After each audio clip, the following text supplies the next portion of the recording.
Hey everybody, Patty Ann here. I am going to show you how to make this easy SVG in Silhouette Studio Business Edition for Cricut people. If you don't have this edition, you don't have the software yet, I'm also going to be giving away the file, and I'll give you the information for that at the end. So the first thing we needed to do was find this image somewhere where it's free to use. Here's the image that I grabbed.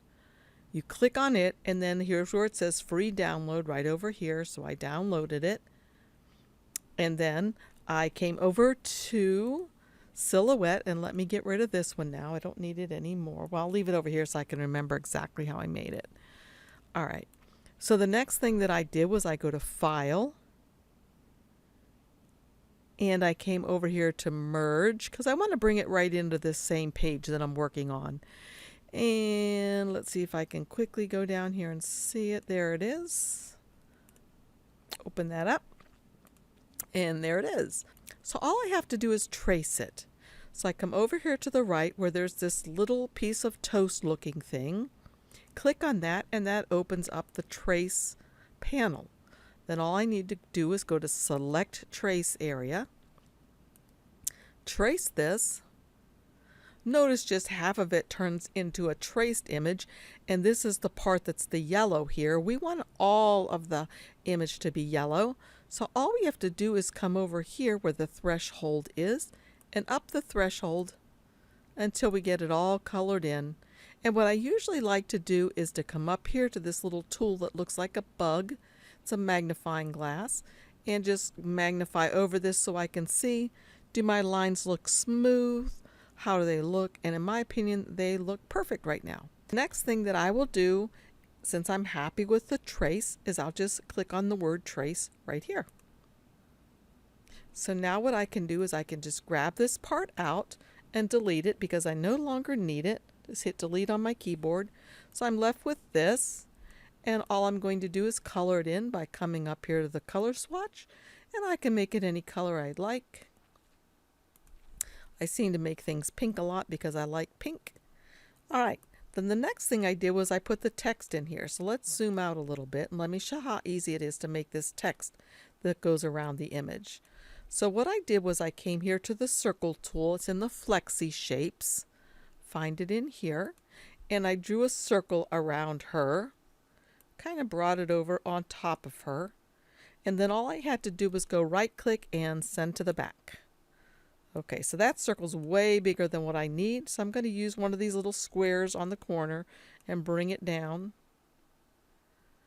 That might be a little too small.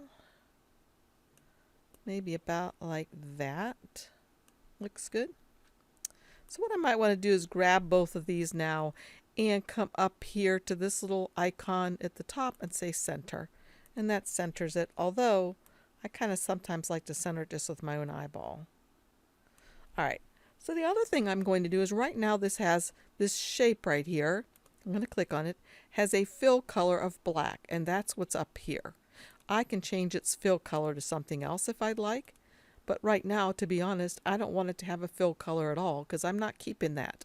So I'm going to come over here to the little grid, and you know how that means something is transparent.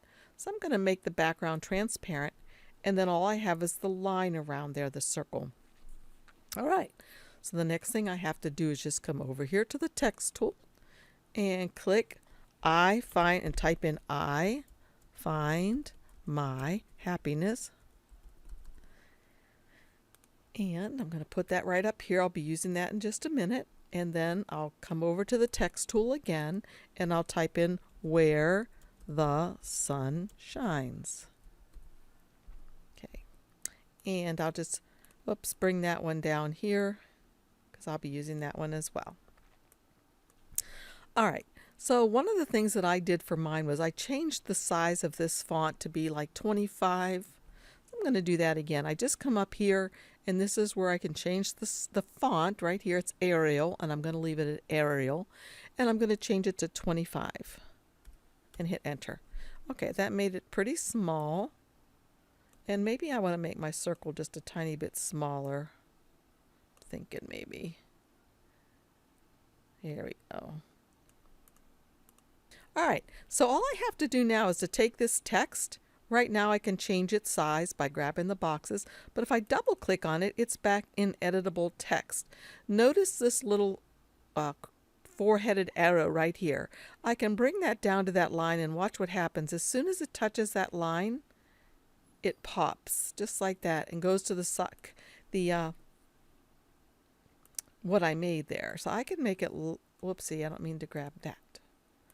I think that this time I actually have my circle bigger than I did over here, or my image. So I'm going to make my text larger this time. So I can double click and go back to the text, and I can highlight all of it. I can move that little box. Just highlight all this if I want to, and come up here, and I think I'll make it 35 instead this time. And then I'll need to stretch this out. Okay, so now I'm going to use it like this. When I double click, I get back to the editing function, and I can bring this down and pops right into place just like that. Now, if I want to make sure that I have it evenly spaced, like it starts at the same place and ends at the same place, I can come up here to the ruler tool and drag down. You see this line I'm dragging down? I'm going to drag that down to maybe the bottom of the S here, right here. And then I can go ahead, double click. Whoops, I need to move that. Let me move him back up. There we go. I can double click on this and move this down so that it's equally spaced. The text is, the letters are above that little line. So that's perfect. Then if I'm going to do the same thing, let's see, I made this 35, right?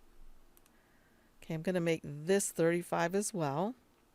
So I can just come up here. Well, I got to highlight it all. I can come up here and change this to 35 and hit enter. And if I want to, I can go back to that text editing and move that back in now. Okay, so now I have this size the way I want it to. And what I'm going to do is I'm going to move the little pink face out for right now. And let me show you what happens with this. Again, if we bring this right up here, it's going to go right like that around the circle. Now this time it's upside down, right? You may or may not like it upside down. If you like it upside down, you can leave it like that. If you don't like it upside down, all you have to do is drag this a little bit in towards the center. And there you go, just like that. Now, if you want it to be, let's bring her back in here. And it might be just a little bit too close to her, right? So that's easy to remedy. And let me scroll you in a little closer so you can see better. I'm going to use this thing right here that kind of looks like a zipper. I'm going to move that like that and see how that moves that right outside. It can move it closer or further out just like that. So I'll just scroll right back in for a minute and bring this over here. And there it is. Perfect. Just perfect. Now there is one last thing we want to do because we don't want this line to be left in there of the circle. So all you have to do, and these are just 2 steps, just grab the top text, come up here to Object, Release Compound Path. And that turns those little letters with a color inside, but that's okay. We'll get rid of that in just a jiffy. Grab the bottom text, just the bottom text down here, and come up to Object and Release Compound Path. And now what that's going to allow me to do is grab this circle right out of here. I don't need it. And then what I can do is just grab all of this right now, come up here to Object and Make Compound Path, and that gets rid of those little dots. It's ready to go. And again, if you want to save this for your silhouette, you just go to Send, and this is cutting because it's in on the mat. Let's ignore this piece right here. If we just go to this cut part right there, that shows us exactly what's going to cut out, and that's exactly how we'd like it to be.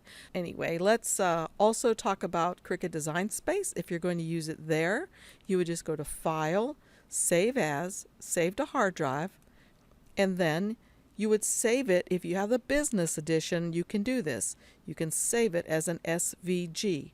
Cricuts use SVGs. Silhouette software can be used for Cricut Design Space if you have the business edition, and I have a link for that down below. Okay, notice that I did mirror this before I went to send it to make it, and you would need to do that as well since it is made out of HTV. What I ended up making mine out of was a type of vinyl from a place called Specialty Materials. It's specialtymaterials.com, and you can go there and get some free samples of some of their stuff and ask where there's a retailer near you. But the stuff is gorgeous. I put it on a bag. The material, this particular one says don't use it on nylon.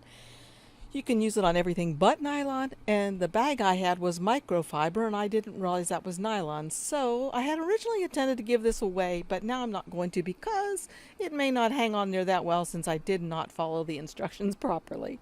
So anyway, listen. Go over to patreon.com/PattyAnn and scroll down in there, and that's where you'll find the free file. I've already made it into an SVG for you. It cuts and weeds beautifully. You're going to love it, and I'd love to see what you guys produce. Come on over to our Facebook group too and put your pictures up. So again, thanks so much for joining me. If you like my videos, please give me a thumbs up and subscribe,